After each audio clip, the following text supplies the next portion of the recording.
Alright, hey guys, it's Nikki from StealthShampoo, and I just played Marvel United VR, and I'm here with one of the devs. Matt is hanging out with me in this back room. Hey, what's up guys? My name's Matt Cramer. I'm the creative director on Marvel Powers United VR.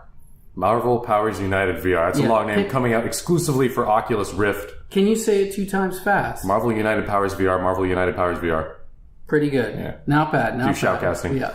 So, tons of different characters in this game. What'd you say, 16, 18? 18. So at launch, we have 18 playable characters, 10 locations, and 8 bosses. Alright, All at launch, all ready. No DLC right out of the box, but we do have some DLC coming up soon after the game's released. Yeah, so let's talk about all the basics, get that all the way out of the way, so I can talk about some of the juicier longevity of the game stuff. Yep. You guys have 9 maps available, 8, 9?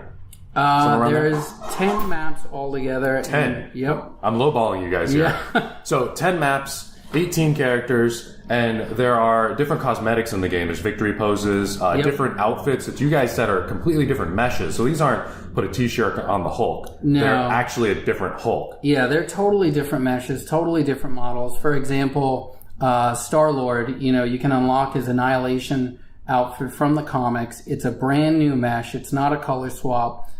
Each of those models, all the details there. We work really closely with Marvel on this, and they're very authentic to the comics and what fans would know to come from each character. So that is going to be unlockable via these loot boxes, which I was told are not a microtransaction loot box. Nope, we have 2 different ways that you can get them. You can at the end wrap up, depending on how well you played. You're going to fill up this meter based on your score, what objectives you had completed, and you'll get a hero box. Those will unlock goodies for you, just like the costumes we talked about, the comic poses, and also stuff around the loot room. We have all kinds of cool stuff like Baby Groot you saw. Yeah. Hey, you can unlock a boombox for him and get him dancing. You also have bones. So bones are unlocked by finishing each character's personal objective. Each character has 4 personal objectives. You finish those, you get a bone. Go to Lockjaw, feed him the bone, and get a bone crate. And we do that because we want to encourage players to play each character and really explore the breadth of the game. So this adds longevity to the game without making it so that a newer player is behind, because these costumes don't add any real competitive advantage. No, they're just all cosmetic. Yeah, but they're going to look badass. Like you go into the ops room and you see someone with a costume that you've never seen. They look great, they're fun to show off, and they really bring out that Marvel feel. So I got to give a shout out to my man Poonanners, because he is someone who's always talking about every multiplayer co-op game or competitive game needs a social lobby. And you guys have that. Yeah. We didn't even have to tell you. You know what's great about that social lobby? Like demoing the game like we've been doing all day today. Yeah. Is people get in that space. They're not even playing the game. They're just switching characters. They're high-fiving. They're having fun. They're talking. They're just doing silly things, even outside of the main game loop. And it's fun to go into these, social spaces and just have fun watching people, just be goofy with the characters. Yeah, and so you guys have, another thing I want to mention, the Echo Arena style full body experience. So you're talking, you look at the arms, you look at your weapons, you look at your legs, it's all there. When I was playing Doctor Strange earlier, when you dash around, you can see the cape sometimes come around, and if you dash backwards, it'll fly up in front of you. There's a lot of opportunity that actually takes advantage of these cosmetics. At the end, when you succeed in the mission, there's a kind of winner's circle where the 4 characters are there and you can actually pose and it takes a picture. So you guys not only added cosmetics to the game and the victory poses, which I hear are used when you achieve victory. These cosmetics are not only in the game, but there's a lot of opportunities for players to experience them.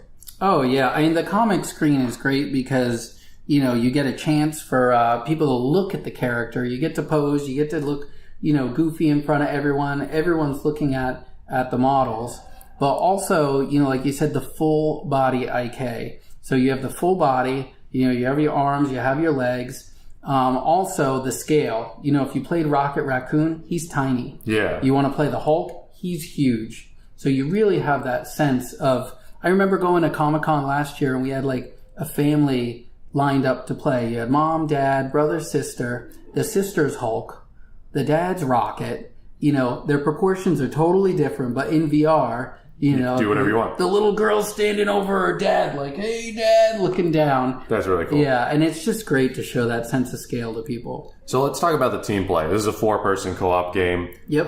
And earlier I was told you kind of have 3 different classes of heroes and not necessarily locked to those classes, but they're types of characters. So you have like ranged magic casting like Doctor Strange and Crystal. Then you have melee-based like Wolverine and Black Panther. And then you have... let's see, what's the last one? Weapon-based? Yeah. Yeah. So can you talk a little bit about what characters fit where and how that impacts their gameplay? Yeah. We do have those 3 classes, you know, the weapon, the power characters, and, you know, the gadget characters. Yeah. But I wouldn't say, like, we have classes that we put them into that bucket because we're working with heroes here that have such a broad range. You know, you have Captain America, you have Spider-Man. They really don't fit into any of those. So I think all the heroes kind of stand on their own. I wouldn't classify them into buckets. Yeah. But we do have power characters, you know, like Captain Marvel. We have gadget characters like Doctor Strange and Rocket. And then you just have heavy hitter, like damaging characters like Hulk. We also have characters that are really good at combos. Yeah. So Iceman, for example, you know, he's going to go around, he's going to freeze everybody. So as... you know, Hulk, you're going to go behind him, smash everybody, and get those combos. Each character has a way to combo different enemies in the game. Other characters can chime in on that, get the kill, and get the extra points for the combo. And that's one of the strategies to really climb the ladder and get a good score.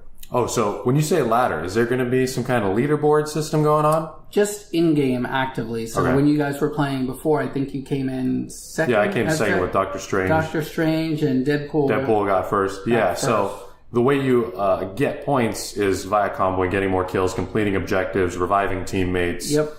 So there is a revive system. You can actually pick people up when they go down. And also combos. So if you noticed in the bottom left, there's a little combo meter. Yeah. So as you're killing enemies and completing objective and getting points, that meter climbs up. If you don't kill anybody fast enough, it goes down.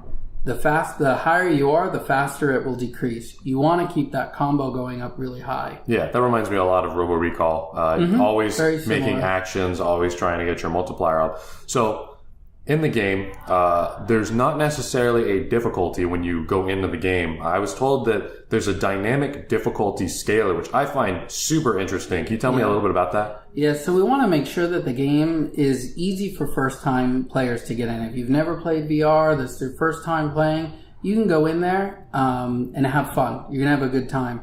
But if you're an advanced player, maybe you unlocked all the personal objectives across multiple characters. When you go into your match, it's going to be scaled much higher than that person that just went in for the first time. Now, things that you'll be seeing is different configurations of enemies, more difficult enemies, and the number of bosses increased. Now, we fought... Who did we fight? We fought Loki... I don't remember. I think it was Loki and maybe Ultra... I don't remember. All I remember is he had an AoE blast move and wrecked me. But now imagine you're playing on pro difficulty, really difficult, and 2 of those guys appear at once. You've really got to work together as a team to get rid of them. Is there a way to tell if you've reached the maximum difficulty? Is 2 bosses the maximum difficulty? 2 bosses would be the highest. Okay. Yeah, and so I was told this changes on a per second basis. Yes. So if you go out and just slaughter, you don't have to wait until the second wave for it to get harder. That's correct. During the first wave, they'll actually spawn more of those purple enemies who have more health. That's correct. We call those the elite enemies. Yeah. But you could start on the easiest difficulty, and by the end of the match, if you're playing with some great people, you could end with a really difficult match.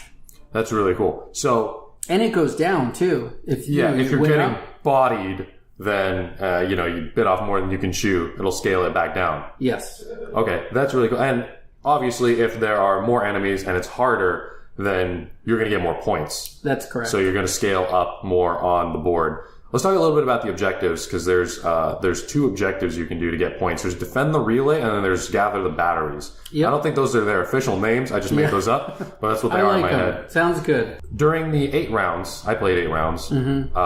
there are various objectives. So in the first round, there was one relay, defend it, make sure it doesn't get broken. And then you have to separate, and there's 2 relays. Yep. So in a 4-man team, you might want to split 2 and 2, or depending on how the enemies are flowing. Yep. And then for gather the batteries, there's 8 batteries around the map that you have to put into a generator. So you actually have to grab them and bring them back, which I imagine on the harder difficulties, if you went solo to grab a battery that was pretty far away and try to run it back, you might get shot too many times before you get back in. So you need an escort. So there's a lot of teamwork in that particular one. Hey, I'm going to grab the battery. I effectively, when I was playing Doctor Strange, I had a battery, and I can't cast magic with that hand anymore. So on harder difficulty, I would need someone to help escort. Yeah, and you may even want to like carry 2 of them where both your hands are totally, now you're definitely going to need an escort to bring them back.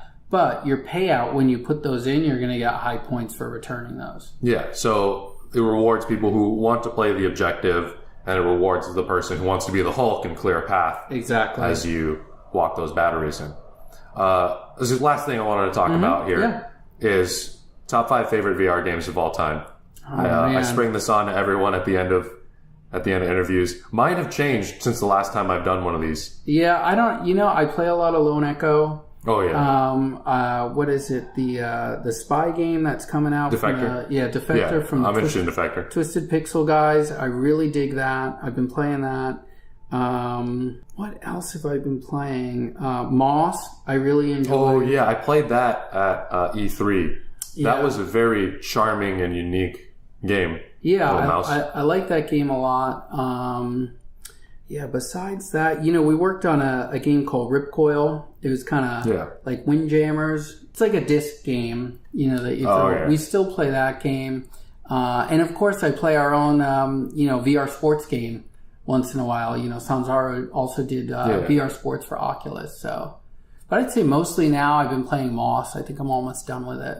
Yeah, Moss is a great game. I haven't completely played through it, but my number 1 is still Beat Saber right now. Yeah, Beat Saber's a good one. Beat Saber is just taking over. Calorie killer. Oh yeah, it's really keeping me fit, and just the amount of custom content in that game. Which, speaking of custom content, you guys did say, I want to emphasize one more time, free DLC and post-launch support. That is correct. I want to hammer that one home. Yeah, so we're all about I think the price point's great. You got 18 heroes, 10 locations. You've got 8 bosses. We've got ton of really cool, exciting DLC coming out. Lots of post-launch support for the game. We're invested in the Marvel Powers United VR brand, and we want to keep supporting it and just giving fans what they want. So yes, the game releases on July 26th, but you can only expect it to get better moving on. You guys heard it here first. July 26th. This video is going to go up the day before that if I can get edited in time.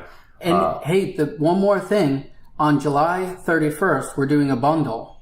So let's talk about that. If you don't have an Oculus now, you can get Oculus bundled with Marvel Powers United VR, and that'll be in stores July 31st. So if you guys want an Oculus Rift, there's never been a better time to get in. It's one of my favorite headsets. The touch controller is just, they're unmatched until the Knuckles come out. I got to see how those are, but Oculus Rift right now is killing it with their exclusives. Thanks so much for the interview. Is there anything else you wanted to throw in there? Price point? Price point is $39.99, which I think is a steal for what you get content-wise. $39.99 for effectively a AAA VR game from what I saw. Yeah, quality-wise. It's thank you very much. We put a lot of hard time into it. And again, straight from the developer Sanzaru Games. We've been around since 2008. Everything from Sly Cooper to Sonic to a bunch of VR stuff. And we're super, super excited to share this game with everybody.